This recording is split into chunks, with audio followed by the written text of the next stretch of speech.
نحمده ونصلي على رسوله الكريم أما بعد فأعوذ بالله من الشيطان الرجيم بسم الله الرحمن الرحيم رب اشرح لي صدري ويسر لي أمري واحلل عقدة من لساني يفقهوا قولي۔ نبی صلی اللہ علیہ وسلم کا یہ جو قول ہے کہ میرے دائیں ہاتھ پہ سورج اور بائیں پہ چاند رکھ دو تو بھی باز نہیں آؤں گا، اس سے کیا پتہ چلتا ہے کہ کتنی زبردست ڈٹرمنیشن تھی، کتنی زبردست استقامت تھی کہ دنیا کی چیزیں تو دنیا کی چیزیں ہیں۔ ہم تو عام طور پہ کہتے ہیں نا آسمان کے تارے توڑ لانا، انہوں نے تاروں کی بات نہیں کی، انہوں نے سورج اور چاند کی بات کی کہ وہ بھی اگر لے آؤ تو نہیں باز آؤں گا۔ اسی استقامت کی وجہ سے پھر ساری تبدیلی آئی۔ سارا عرب مخالف ہے ایک طرح سے، چند لوگ آپ کے ساتھ ہیں، وہ بھی ستائے جا رہے ہیں، لیکن چونکہ آپ میں استقامت تھی اس لیے آپ دیکھتے ہیں کہ آپ کے جو ساتھی مسلمان ہوئے ان سب میں بھی استقامت تھی، وہ بھی تکلیفیں برداشت کر کے جمے ہوئے تھے۔ اصل بات یہ ہے کہ آزمائشیں ہر دور میں رہی ہیں۔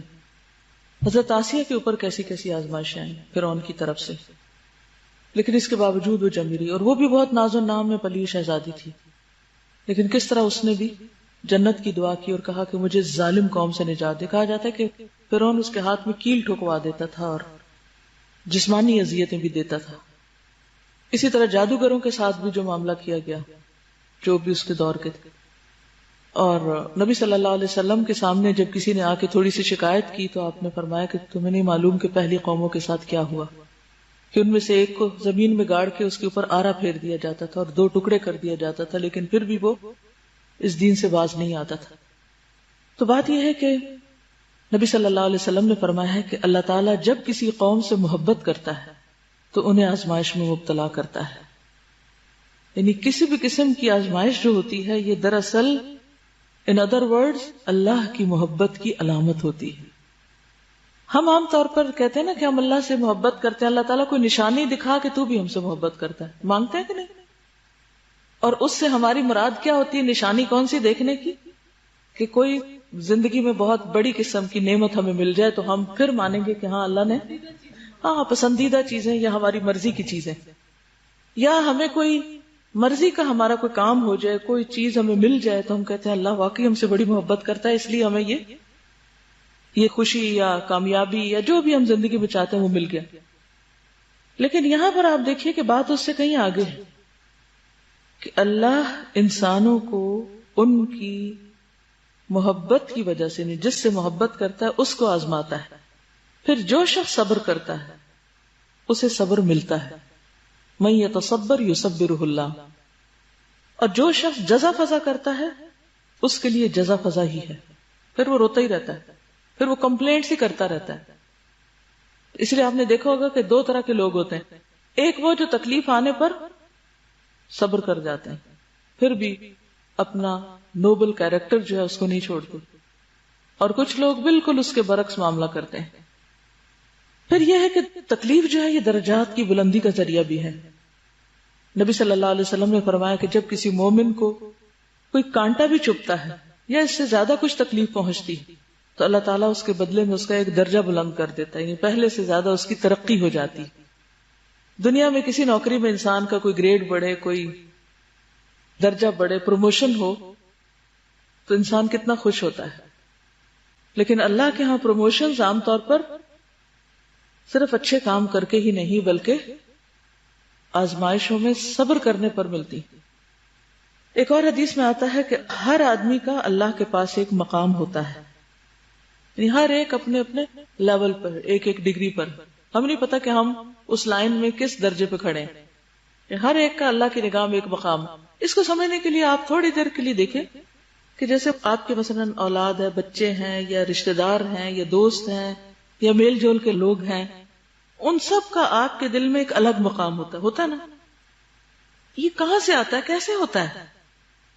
وہ اوپر نیچے بھی ہوتا رہتا ہے لیکن ہوتا ہے نا۔ تو جس طرح دنیا میں لوگ اپنے اخلاق کے، ایمان کے مختلف درجوں پر ہیں، اسی طرح اللہ کے ہاں بھی ان کے کچھ درجے ہیں جسے وہ اپنے عمل سے نہیں پا سکتا، چنانچہ اللہ تعالیٰ اسے آزمائش میں مبتلا کرتے ہیں جسے وہ ناپسند کرتا ہے. یعنی بندہ کبھی بھی آزمائش پہ خوش نہیں ہوتا یہاں تک کہ وہ اس مقام کو پا لیتا ہے. یعنی اللہ تعالیٰ نے بندوں کے لیے خاص درجے رکھے ہیں نا, اور ادھر ان کو آزما کے ان درجوں تک لے جانا چاہتا ہے. اچھا, ہم وہی حوصلہ ہارنے لگتے ہیں کہ بس کافی ہے, کب ختم ہوگی آزمائش. اور اللہ تعالیٰ نے ایک درجہ یا ایک وقت رکھا ہوا ہے کہ جب وہ اس پہ پہنچو گے تو ختم ہوگی, نہیں تو واپس نیچے. جس طرح انبیاء کے درجے ہیں, شہداء کے درجے ہیں, صدیقین کے درجے ہیں, اسی طرح ہم انسانوں کے بھی درجے ہیں اللہ کے ہاں.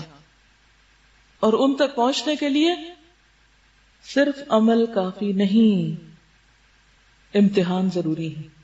اس فرق کو یوں سمجھیے, مثلا آپ ایک کورس میں داخل لیتے ہیں, اس کا ایک حصہ ہے پڑھنا, کلاس اٹینڈ کرنا, لیکچر اٹینڈ کرنا, سننا. اس پارٹ کو ہم سب کتنا انجوائے کرتے ہیں کہ سن رہے ہیں. ابھی تو آپ آج کل موج کر رہے ہیں, لیکن جس وقت آج کل تو میرا روز ٹیسٹ ہوتا ہے, میں صبح روز بخار میں ہوتی ہوں کہ آج کیا کروں گی. تو جس دن امتحان ہوتا ہے اس دن کیا ہوتا ہے, اس دن آپ سب کو پھر بخار چڑھے گا. اب صرف پڑھتے رہنے سے درجہ بلند نہیں ہو سکتا یا ڈٹرمن نہیں ہوگا کہ آپ کہاں کھڑے ہیں. اس کے لیے آپ امتحان سے گزریں گے اور جتنے نمبر لیں گے وہاں تک آپ پہنچ جائیں گے. جسٹ بہت ہی پیٹی چھوٹی سی اگزامپل اس کانسیپٹ کو سمجھنے کے لیے. تو جب بھی کسی امتحان میں آپ پڑھیں تو اللہ سے عافیت ضرور مانگے, لیکن صبر سے کام لیں کہ اللہ تعالیٰ اگر تو مجھے اپنا مقرب بنانا چاہتا ہے اور کوئی خاص درجہ آپ نے میرے لیے رکھا ہے اور اس کی وجہ سے آپ نے مجھے اس اتنے سخت امتحان میں ڈالا, کیونکہ ہم فوراً کمپیئر کرنے لگتے ہیں, اور تو کوئی اس امتحان میں نہیں, میں ہی کیوں. اپنے بہن بھائیوں سے مقابلہ کرتے ہیں کہ ان کو تو ایسی کوئی بیماری نہیں لگی جو مجھے لگ گئی ہے, یا یہ کہ ان کے بچوں میں تو کوئی ایسی مشکل نہیں جو مجھے ہوگی, یا یہ کہ ان کو تو مالی ایسی کوئی پریشانیاں نہیں جو مجھے ہیں, یا اور اسی قسم کی باتیں. تو شیطان بہت بہکاووں میں ڈالتا ہے. پھر یہ ڈالتا ہے کہ اللہ تم سے راضی نہیں اس لیے ہو رہا ہے, دیکھو ان کو اللہ پسند کرتا ہے اس لیے وہ دیکھو کہاں سے کہاں پہنچ رہے ہیں. تو اس نقطے کو سمجھ لیجئے کہ بڑا مقام صرف عمل سے نہیں پایا جا سکتا, بڑے مقام یا اس خاص مقام تک پہنچنے کے لیے امتحان سے گزرنا ضروری ہوتا ہے. اسی طرح صرف اللہ سے محبت کے بعد آزمائشیں نہیں آتی. نبی صلی اللہ علیہ وسلم سے جو لوگ محبت کرتے ہیں ان پر بھی امتحان آتے ہیں. ہم سب اب محسوس تو کر رہے ہیں نا کہ ہماری محبت بڑھ رہی ہے اور اضافہ ہو رہا ہے اور فیلنگ بڑی اچھی ہو رہی ہے, اور آپ کے لیے ہمارے دل میں خاص قسم کے جذبات پیدا ہو رہے ہیں. وہ قدرتی بات ہے, جب ہم کسی شخصیت کے بارے میں پڑھتے ہیں تو مزید جانتے ہیں تو مزید قدردانی ہوتی ہے. یہ ایک فیز ہوتا ہے انسان پر. لیکن صرف جان کے محبت میں جو اضافہ ہوتا ہے, بس بات یہاں ختم نہیں ہوتی. اس کے بعد امتحان آتے ہیں کہ ہم اپنی باتوں میں, اپنے دعووں میں کتنے سچے ہیں. حضرت عبداللہ بن مغفل کہتے ہیں کہ ایک شخص نبی صلی اللہ علیہ وسلم کے پاس آیا اور کہا, اے اللہ کے رسول, اللہ کی قسم میں آپ سے محبت کرتا ہوں. آپ صلی اللہ علیہ وسلم نے اس سے کہا, جو مجھ سے محبت کرتا ہے تو اس کی طرف آزمائش اس سیلاب سے بھی تیز رفتاری سے آتا ہے جو اپنے بہاؤ کی طرف تیزی سے چلتا ہے. ابھی جاپان کا سیلاب آیا تھا, آپ نے دیکھا ہوگا کہ کس طرح سیلاب آ رہا تھا اور ہر چیز بہائے جا رہا تھا. تو سیلاب جب آتا ہے تو جس طرح وہ چیزوں کو بہا لے جاتا ہے, آزمائشیں اور تکلیفیں اور فتنے اس تیزی سے زیادہ آگے بڑھتے ہیں اس شخص کی طرف. روز ستایا جاتا, تکلیفیں ہی تکلیفیں.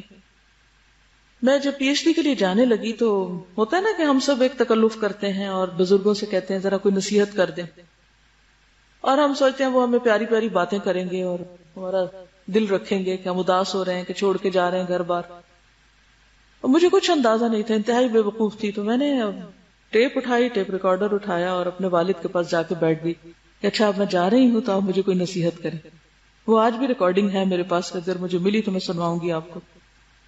1985 کی بات ہے. تو انہوں نے کتاب اٹھائی اور یہ حدیث نکال لی, کیونکہ میں حدیث میں پی ایچ ڈی کرنے جا رہی تھی. تو اللہ کے رسول صلی اللہ علیہ وسلم سے محبت اور اس کے دعوے بہت تھے. تو انہوں نے کہا کہ جو شخص نبی صلی اللہ علیہ وسلم سے محبت کرتا ہے, آزمائشیں اس کی طرف سیلاب سے بھی زیادہ تیزی سے بڑھتی. اور بات ان کی بالکل درست تھی. میں بچوں کو چھوڑ کے جا رہی تھی اور کوئی دن نہیں ہوتا تھا کہ جب میں روتی نہ ہوں اور میرے دل پہ ایک کے بعد ایک تکلیف نہ آتی. اور پھر جو ماحول اور معاشرہ تھا وہ ایک الگ امتحان تھا, اور فقر و فاقہ کا بھی امتحان اور کئی امتحان. ان سب کا ذکر کرنا بھی بے فائدہ ہے کیونکہ جس کے لیے وہ سب کچھ کیا وہ جانتا ہے.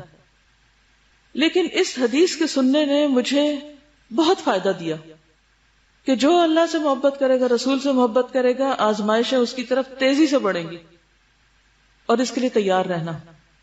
یہ دعویٰ آسان نہیں ہے, محبت کا دعویٰ کہنا بہت آسان ہے, کہنے کو سبھی کہتے ہیں, لیکن جب اس راستے میں تکلیفیں آتی ہیں تو پھر استقامت پھر وہ کم لوگوں کے حصے میں آتی. ایک اور چیز جو انسان کو بہت فائدہ دیتی ہوئی ہے کہ آزمائش انسان کو گناہوں سے پاک کرتی ہے, میل کچیل انسان کا صاف کرتی, انسان کی روحانی ترقی اور تزکیے کا ذریعہ بنتی. حضرت ابو ہریرہ سے روایت ہے, رسول اللہ صلی اللہ علیہ وسلم نے فرمایا, مومن مرد اور عورت پر ہمیشہ آزمائش رہتی ہے, کبھی اس کی ذات میں, کبھی اولاد میں, کبھی مال میں, یہاں تک کہ جب وہ اللہ تعالیٰ سے ملاقات کرتا ہے. یعنی اللہ سے ملاقات کا ہم سب کو شوق ہے, ہم دعائیں کرتے ہیں, وَأَسْأَلُكَ لَذَّةَ النَّظَرِ إِلَىٰ وَجْهِكَ, کتنی ہم سب دعائیں کرتے ہیں اور ہمیں بڑا شوق ہے کہ ہم اللہ تعالیٰ سے ملاقات کریں اور اس کو دیکھیں. تو جب دنیا میں کسی بڑے کے سامنے جا کے کھڑے ہونا تو کپڑے بدل کے جاتے ہیں, ذرا صاف ستھرے ہو کے جاتے ہیں, تیار ہو کے جاتے ہیں. تو اللہ کے سامنے جب انسان جا کے کھڑا ہوتا ہے تو اس کو صرف ظاہری صفائی نہیں چاہیے, اندر کی صفائی بھی چاہیے ہوتی ہے. تو جس کے اندر ایمان ہوگا اس کو کبھی ذات میں, کبھی اولاد میں, کبھی مال میں, یہاں تک کہ جب وہ اللہ سے ملاقات کرتا ہے تو گناہوں سے پاک ہوتا ہے, یعنی موت کے وقت بھی پاک ہوتا ہے اور جب اللہ کے حضور حاضر ہوگا اس وقت بھی. حضرت مصعب بن سعد اپنے والد سے روایت کرتے ہیں کہ میں نے عرض کیا, اے اللہ کے رسول صلی اللہ علیہ وسلم, کون لوگ زیادہ آزمائش میں ڈالے جاتے ہیں؟ آپ نے فرمایا, انبیاء, پھر ان کے مثل اور پھر ان کے مثل. پھر انسان اپنے دین کے مطابق آزمائش میں مبتلا کیا جاتا ہے. اگر دین پر سختی سے کار بند ہو تو سخت آزمائش ہوتی, اور اگر دین میں نرم ہو تو آزمائش بھی اس کے مطابق ہوتی. پھر وہ آزمائش اسے اس وقت چھوڑتی ہے جب بندہ زمین پر اس حال میں چلنے لگتا ہے کہ اس پر کوئی گناہ نہیں ہوتا. یعنی وہ آزمائش اس کو تپاتی رہتی, بھٹی میں پکاتی رہتی, حتیٰ کہ وہ بالکل صاف ہو جاتا ہے, سب آلائشوں سے صاف ہو جاتا ہے. اور یہ ایک حقیقت ہے کہ جب تک انسان تکلیفوں سے نہیں گزرتا, جان کی, مال کی, اولاد کی, دوسرے انسانوں کی, اپنے آس پاس کے انسانوں کی طرف سے آنے والے امتحانوں اور آزمائشوں سے جب تک نہیں گزرتا, اور بعض اوقات بالکل اپنے پیاروں کی طرف سے جب تک آزمائش نہیں آتی کہ جن پر انسان کو بڑا مان ہوتا ہے, جب تک وہ دل نہیں توڑتے اس وقت تک انسان اللہ کے لیے خالص ہوتا ہی نہیں. جب تک ہمیں دنیاوی سہارے ملتے رہتے ہیں ہم اللہ کی طرف راغب تو ہوتے ہیں, لیکن کس طرح کا راغب ہونا؟ ملا جلا, کچا پکا, آدھے ادھر آدھے ادھر. نماز میں بھی کھڑے ہیں تو آدھا ادھر دھیان آدھا ادھر. لیکن جب بندے توڑتے ہیں نا آپ کو, پھر آپ پورے کے پورے اللہ کے لیے ہو جاتے ہیں. پھر یہ کہ جتنی بڑی آزمائش ہوتی ہے اتنا بڑا اجر ہوتا ہے. حضرت انس رضی اللہ عنہ سے روایت ہے کہ رسول اللہ صلی اللہ علیہ وسلم نے فرمایا, زیادہ ثواب بڑی آزمائش کے ساتھ ہے, زیادہ ثواب بڑی آزمائش کے ساتھ ہے. اللہ تعالیٰ جب کسی قوم سے محبت کرتا ہے تو انہیں آزمائش میں مبتلا کر دیتا ہے. بس جو راضی ہو جائے اس کے لیے رضا, جو ناراض ہو جائے اس کے لیے ناراضگی. یعنی اس میں بھی خطرہ ہے کہ اگر ہم اللہ کی طرف سے آئی ہوئی آزمائش پہ ناراض ہوتے ہیں کہ وائی می, مجھے کیوں تو نے اس امتحان میں ڈالا, اور اللہ کے بارے میں بدگمان ہونے لگے اور اللہ سے دور ہونے لگے, تو پھر اللہ تعالیٰ بھی اسے اپنے سے دور کر دیتا ہے. ہم سب یہ بات بھی جانتے ہیں کہ جنت کس میں گھری ہوئی ہے؟ آزمائشوں میں گھری ہوئی ہے, نفس کے خلاف چیزوں میں گھری ہوئی. ہم میں سے ایک جنت کا شوق رکھتا ہے, لیکن جنت کا راستہ جاتا ہی تکلیفوں کے بیچ میں سے. تو جنت تکلیفوں سے گھری اور دوزخ نفسانی خواہشات سے. انسان نفس کی خواہشیں پوری کرتا رہتا ہے حتیٰ کہ جا اس گڑھے میں گرتا ہے. تو کبھی بھی کوئی تکلیف آئے تو یہ نہ سوچیں کہ اللہ مجھ سے ناراض ہے اور خصوصاً اگر دین پر عمل کرنے، دین پر چلنے، دین کا کام کرنے، اور پھر جو کام جتنا بڑا ہوگا اس کے لیے اتنی بڑی رکاوٹ، اتنی بڑی آزمائش، جتنا بڑا دعویٰ اتنا بڑا امتحان، اور اس سے بچ کوئی بھی نہیں سکتا، کیونکہ اس سے نکلے بغیر اس مقام تک پہنچا نہیں جا سکتا۔ اور ویسے بھی قیامت کے دن جب وہ لوگ جو دنیا میں بڑی عافیت، امن، چین میں رہے، کیونکہ ہم دیکھتے ہیں نا کہ بعض لوگ دنیا میں ان کو کسی قسم کی کوئی پریشانی نہیں ہوتی، عام طور پر وہ ٹھنڈے ٹھنڈے چلتے رہتے ہیں، تو قیامت کے دن عافیت میں رہنے والے رش کریں گے ان پر جو دنیا میں مصیبتوں میں رہے تھے۔ اس کا یہ مطلب نہیں مصیبت مانگے، لیکن یہ کہ اگر تکلیف آ جائے تو پھر صبر کریں۔ اگرچہ تکلیفیں سب پر آئی تھی، لیکن ہر ایک کا انداز مختلف تھا، اور اللہ سبحانہ وتعالیٰ نے پھر دفاع بھی کیا، خود نبی صلی اللہ علیہ وسلم کا دفاع کیا۔ جن لوگوں پر تکلیفیں آئی تھی، مثلا حضرت بلال تھے، تو دنیا میں ان کو کوئی مقام ملا؟ ان کے لیے ہمارے دلوں میں کتنی محبت ہے، باوجود اس کے کہ وہ حبشی غلام تھے، دنیاوی اعتبار سے کوئی ان کا سٹیٹس نہیں تھا۔ حضرت عمر ان کی کتنی عزت کیا کرتے تھے، اور پھر نبی صلی اللہ علیہ وسلم نے ایک موقع پر خواب میں دیکھا کہ جنت میں ان کے قدموں کی آواز اپنے آگے آگے سن رہے ہیں۔ یہ بھی مبشرات ہوتے ہیں نا خواب جو ہوتے ہیں۔ تو انہوں نے اپنا کیا عمل بتایا تھا کہ جب بھی وضو کرتا ہوں نماز پڑھ لیتا ہوں۔